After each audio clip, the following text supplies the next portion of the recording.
Hola, ¿cómo están? Buenos días, esperando que de maravilla. Vamos a continuar con nuestra segunda unidad de clases de control estadístico de calidad. Y después de conocer temas tan importantes como la interpretación de un histograma, vamos a continuar con todo lo que tiene que ver con este mundo de la estadística y la medición y conocer el estatus de nuestros procesos. Entonces, una herramienta muy importante para describir el comportamiento de nuestros datos y así conocer el funcionamiento de nuestros procesos, es esta que ustedes están viendo aquí, el diagrama de cajas, ¿de acuerdo? Entonces, el diagrama de cajas también lo podemos llamar diagramas de cajas y bigotes, así se le conoce usual, pues muchos autores lo nombran así como diagramas de cajas y bigotes, ujú, por la forma que tienen. Es una caja al centro y pues los brazos o comúnmente llamados como bigotes. ¿De acuerdo? Esa es la intención. Vamos a poner, antes de que les dé la descripción o de que podamos leer la descripción que ustedes están viendo en la pantalla, vamos a hacer una definición para que la podamos entender rápido y sencillo. El diagrama de cajas y bigotes lo podemos dividir en cuatro partes, las cuales vamos a llamarles cuartiles. Ujú. La primera parte está en el rango mínimo, ¿vale? Y justo en el centro, esa cajita azul que ustedes ven, en el centro de esas dos cajitas tenemos a la mediana. Del lado derecho tenemos el cuartil superior, del lado izquierdo tenemos el cuartil inferior, ¿vale? Esos dos cuartiles suman como miden o valen el 25% cada uno, entre los dos tenemos el 50%. Y en los dos bigotitos que se ven tanto a la izquierda como a la derecha, el que dice mínimo y máximo, ¿ya lo vieron?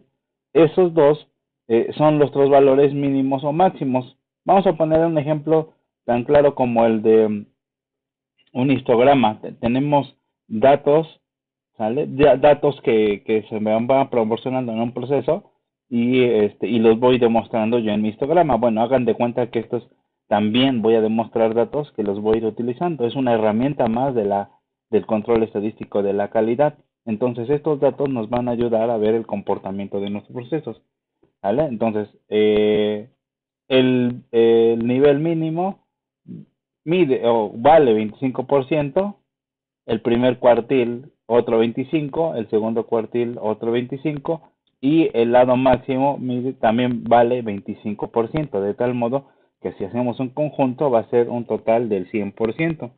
Entonces, bueno, vamos a definir ya, como lo podemos encontrar en varios libros, cómo definimos el diagrama de caja, justo como lo están leyendo ustedes en su pantalla, ¿no?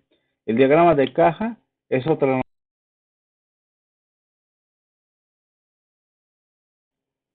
El diagrama de caja es otra herramienta para describir el comportamiento de los datos y es de suma utilidad para comparar procesos, tratamientos y en general para hacer el análisis de los estratos. ¿Cuáles estratos? Pues lotes, proveedores, turnos, etcétera.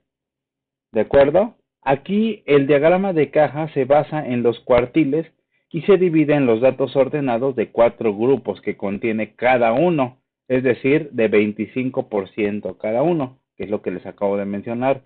Y de esta forma es posible visualizar dónde termina de acumularse 25% de los datos menores y a partir de dónde se localiza el 25% de los datos mayores. Entre estos dos cuartiles se va a ubicar el 50%, que es la caja que tenemos por el centro, de los datos que están al centro. Pero además los cuartiles están involucrados por las distancias que tenemos entre ya sea la caja y los valores mínimos y máximos, a lo que conocemos como los bigotes, ¿no? Entonces, a grandes rasgos, para que ustedes lo puedan entender bien, es una representación gráfica de la distribución de un conjunto de datos que se basa en los cuartiles. ¿sale? Y va a ser de mucha utilidad para muchas cosas. Yo lo puedo utilizar para ver en qué rango está mi nivel de aprobación de mis alumnos, de dicha materia, etcétera, etcétera. ¿Sale? En varias ocasiones esto lo podemos observar como mmm, para cualquier cosa que ustedes necesiten en un proceso o en procesos que acumulen demasiados datos. ¿Vale? Es decir, si yo quiero conocer la edad promedio que tengo entre los alumnos, puedo hacer un diagrama de cajas y bigotes para que ustedes lo puedan, este, para poder ver la división que tenemos entre los diferentes tipos pues, de datos que se nos presentan. Entonces, en base a la gráfica que ustedes están viendo abajo, algo muy importante que se me está pasando decirles es que justamente en la parte inferior vemos a lo que conocemos como una recta numérica, ¿no? Entonces vemos ahí los datos conforme se me vayan dando a conocer o se me vayan demostrando, podemos observar su ubicación dentro de pues de mi línea o mis parámetros. Vamos a poner un ejemplo que pues lo hemos venido siguiendo desde muchas clases con el autor del libro con el cual estamos pues llevando a cabo todas estas clases. ¿Sale? Entonces, en esta figura se muestra el diagrama de cajas para los datos nuevamente del grosor de los discos y como se aprecia, se dibuja arriba de la escala de mediciones de los datos. A esta forma se le llama horizontal, ya que es posible poner en forma vertical la escala y desplegar el diagrama en esa misma orientación, orientación, perdón, ¿sale? Vamos a ver las indicaciones de cómo obtener el diagrama de caja en forma horizontal, como comúnmente lo vamos a encontrar, ¿vale? Comúnmente los vamos a encontrar así. Otra cosa que es indispensable. Aquí lo que me importa en mi diagrama de cajas es lo que se me demuestra en la horizontal, ¿vale? O pues sí, en la recta numérica que estamos viendo en la parte inferior. Si ustedes rotan 90 grados, podemos obtener los mismos datos. De tal modo que aquí no importa qué tan largo o qué tan angosta puede ser mi tabla o mi cajita de mi diagrama de caja. Entonces, voy a revisarme al ejemplo anterior. Vean ustedes que es un poco más angostita y aquí ya vemos que es un poco más ancha. Esto no me causa ninguna o no interfiere en mi valor. Lo que interfiere en mis mediciones es lo que estoy leyendo en mi recta numérica. ¿Vale? Entonces, ¿cuáles son los pasos para obtener un diagrama de caja en forma como la que están viendo en pantalla? Aquí quiero que pongan mucha atención porque voy a ir trabajando sobre el mismo ejemplo. Si ustedes quieren ir pausando el video, porque vayan haciendo las anotaciones correspondientes. ¿De acuerdo?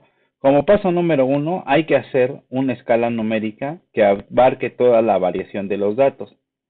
¿De acuerdo? Arriba de esta escala vamos a trazar la caja o el rectángulo cuyo largo vaya desde el cuartil inferior, es decir, mi dato menor, que en este caso, ven ustedes, mi dato menor es 1.12, ahí va a empezar mi diagrama, perdón.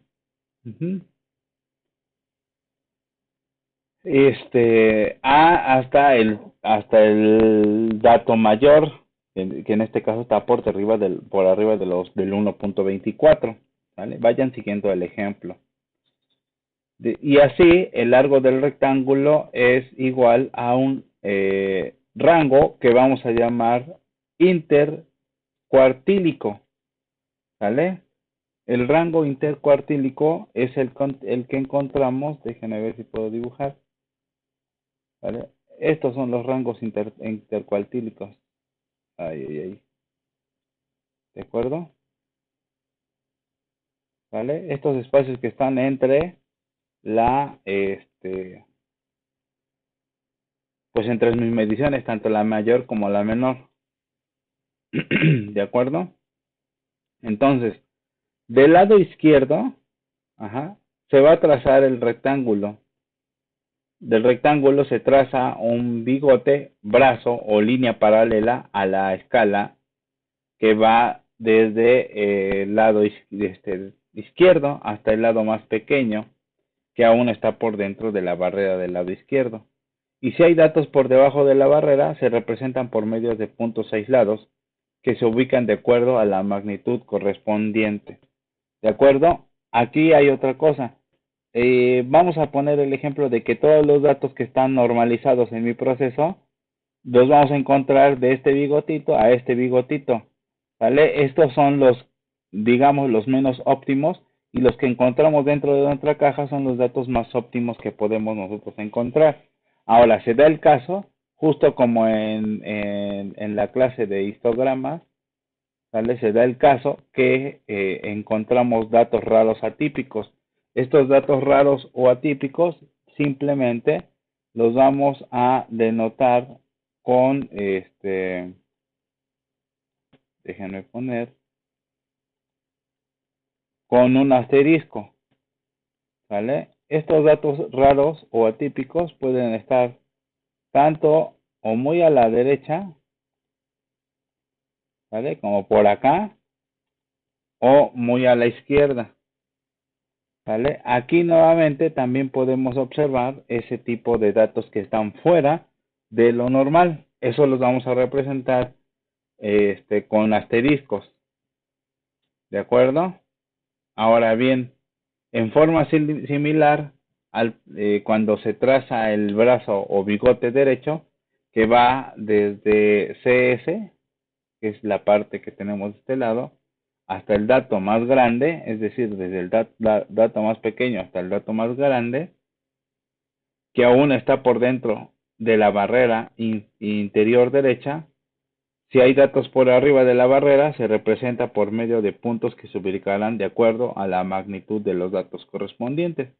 Y aquí los datos que superan las barreras interiores pueden ser considerados como los datos alejados con cierta sospecha de ser atípicos. ¿De acuerdo? Y si aún hay datos por fuera de la barrera exteriores, se representan con un asterisco, como lo que les acabo de mencionar.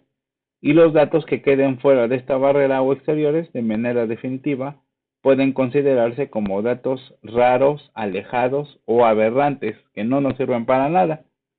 ¿Vale? Siendo específicos, en el ejemplo que ustedes están viendo en pantalla, en los datos estamos hablando de los grosor de los discos. Para retomar el tema, es una máquina que hace discos, ¿sale? Y el rango del grosor de los discos lo podemos encontrar en 1.12, hasta 1.28. Esos son los rangos de grosor máximo que nosotros podemos encontrar en mis discos. ¿Cuál es el rango óptimo? Está entre 1.18, 1.4 hasta 1.24, ¿vale? Ese puede ser el rango óptimo, ¿vale? En el rango inferior, vean ustedes que tenemos 1.17, y en el rango superior tenemos 1.28, 21, perdón. Entonces, el largo de la caja va a ser igual a 1.21, ¿sale? Menos 1.17, ¿sale? Y ahí vamos a encontrar la mediana, ¿sale? Bueno, a grandes rasgos, esto quiero que entiendan el tema de diagramas de cajas, para qué nos sirve.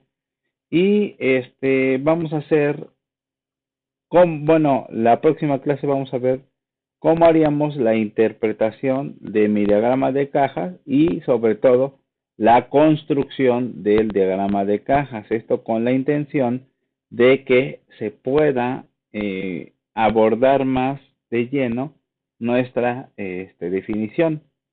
¿De acuerdo? Entonces, ¿qué voy a requerir para que yo les pueda poner asistencia? requiero que me hagan esta investigación de el diagrama de cajas, que, bueno, yo les acabo de dar grandes rasgos que es el diagrama de cajas. Entonces me van a hacer su, eh, su resumen y una investigación que es para ahorita. Esa investigación tiene que ver con la construcción de un diagrama de cajas y bigote. ¿De acuerdo? Entonces, eso es para ahorita mismo, antes de que acabe la clase, que lo tienen que hacer, ya saben, la rúbrica que hay que seguir. Entonces, repito su resumen de clase y la investigación de cómo se construye un diagrama de cajas. Yo ya se las acabo de dar verbalmente, ustedes la pueden investigar y ponerla en su libretita. Que estén muy bien y estoy para servirles. Cualquier duda, no duden en consultarla. Adiós.